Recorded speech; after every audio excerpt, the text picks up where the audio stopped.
கரனுடைய அப்பா அம்மா ஊருக்கு வெளியே ஒரு வேலையா போயிருக்காங்க. அன்னைக்கு நைட் ரொம்ப லேட் ஆனதுனால கரனுக்கு ரொம்ப பசிக்க ஆரம்பிச்சு. அதனால அவன் நண்பன் மோகனுக்கு கால் பண்ணான். சாப்பாடு ஏதாவது இருக்கான்னு கேட்கறான். மோகன் சொன்னா, எங்க அம்மா சிக்கன் பிரியாணியும் சிக்கன் 65 பண்ணிருக்காங்கடா, அதெல்லாம் எடுத்துட்டு வரேன்னு சொல்றான். அதை கேட்ட கரனுக்கு சாப்பிடணும் போல ஒரு ஆர்வம் வந்துச்சு. மோகன் அலுமினிய பாத்திரத்துல பிரியாணி 65 எல்லாம் வைத்து கரண் வீட்டுக்கு கிளம்பினான். அப்போ நேரம் சரியா 9:30 இருக்கும். 2 பேர் வீட்டுக்கு நடுவுல ஒரு ரோடு இருந்துச்சு. அந்த ரோடு சுத்தி பார்த்தா முழுக்க காடு, ரொம்ப அமைதியா இருக்கும். மோகன் நடந்து போயிட்டே இருந்தப்போ திடீர்னு யாரோ கொலுசு போட்டு வந்தா எப்படி இருக்குமோ அந்த சத்தம் கேக்குது. கூடவே மல்லிப்பூட வாசனையும் மெதுவா மோகனுக்கு வருது. இந்த காட்டுக்கு நடுவுல யார் இருக்கான்னு ஒரு நிமிஷம் யோசிச்சு பார்த்தான். அவன் உடம்பு முழுக்க நடுங்க ஆரம்பிச்சது. அப்ப தூரத்துல காட்டுக்குள்ள ஒரு கருப்பு பெண் நிழல் நிக்குது. அதை பார்த்து பயந்து மோகன் ஓட ஆரம்பிச்சான். அவனுக்கு பின்னாடி யாரோ வேகமா ஓட சத்தம் கேக்குது.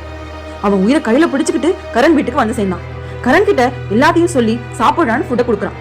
கரனும் சாப்பிட ஆரம்பிக்கிறான். அப்போ திடீர்னு மோகன் நம்பர்ல இருந்து கால் வருது. கரண் ஷாக்கா அட்டன் பண்ணி பாக்குறான்.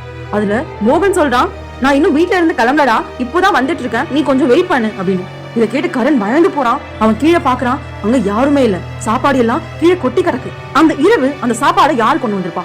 உண்மையா மோகனா இருக்குமா இல்ல பேயா இருக்குமா? கமெண்ட்ல சொல்லுங்க. இந்த வீடியோ பிடிச்சிருந்தா மறக்காம லைக் பண்ணுங்க, ஷேர் பண்ணுங்க. இது போன்ற மேலும் வீடியோக்கள் பார்க்கணும்னா இந்த சேனல் சப்ஸ்கிரைப் பண்ணிக்கோங்க. இந்த வீடியோ பார்த்து